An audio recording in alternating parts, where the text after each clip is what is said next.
ಆದ್ರೆ ನೀನು ಗೆದ್ದದ್ದು ಲವಣಾರಿಯನ್ನ, ಲವಣಾಸುರನನ್ನ, ಹೌದು, ಲವಣಾರಿ ಎನ್ನುವ ಬಿರುದನ್ನು ಪಡೆದಿದ್ದೇವೆ. ಈಗಲ್ಲ ಮೊದಲೇ.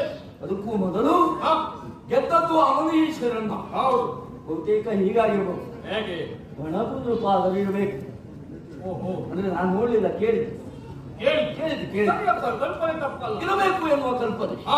ಇಲ್ಲದೆ ಹೋದ್ರೆ ಕೇವಲ ಬಡಗು ನೃಪಾಲನನ್ನ ಗೆದ್ದು ಇಲ್ಲಿಯವರೆಗಾಗಿ ಬಂದು ನನ್ನ ತಮ್ಮನನ್ನ ಧರಾಶಾಯಿಯಾಗಿಸಿದ್ದೇನೆ, ಅಲ್ಲ ಬಂಧಿಸಿದ್ದೇನೆ ಎನ್ನುವ ಮಾತ್ರಕ್ಕೆ ನೀನೇ ದೊಡ್ಡ ಸಾಮರ್ಥ್ಯವಂತ ಎನ್ನುವ ಬೀಗುವ ಅಗತ್ಯ ಇಲ್ಲ. ಮಕ್ಕಳನ್ನು ಕಟ್ಟಿದ್ದಕ್ಕೆಲ್ಲ ನಾವು ಬೀಗುವವರಾಗಿದ್ದೇವೆ. ಇಲ್ಲಿಯವರೆಗೆ ಬರ್ತಾನೆ ಇರಲಿಲ್ಲ. ಯಾಕೆಂದ್ರೆ ವಿಭಾಗದಲ್ಲಿ ಒಂದು ರೀತಿಯಲ್ಲಿ ಒಪ್ಕೊಳ್ಬಹುದು. ಯಾಕೆ ನನ್ನ ತಮ್ಮನನ್ನೇ ಬಂಧಿಸಿದ್ದೀಯಾ ಅಂತಾದ್ರೆ ನಿನಗೂ ಒಂದು ಜಾತಿ ಪರಾಕ್ರಮ ಉಂಟು ಎನ್ನುವ ಹಾಗೆ. ನನ್ನ ತಮ್ಮನ ಬಗ್ಗೆ ನನಗೆ ವಿಶ್ವಾಸ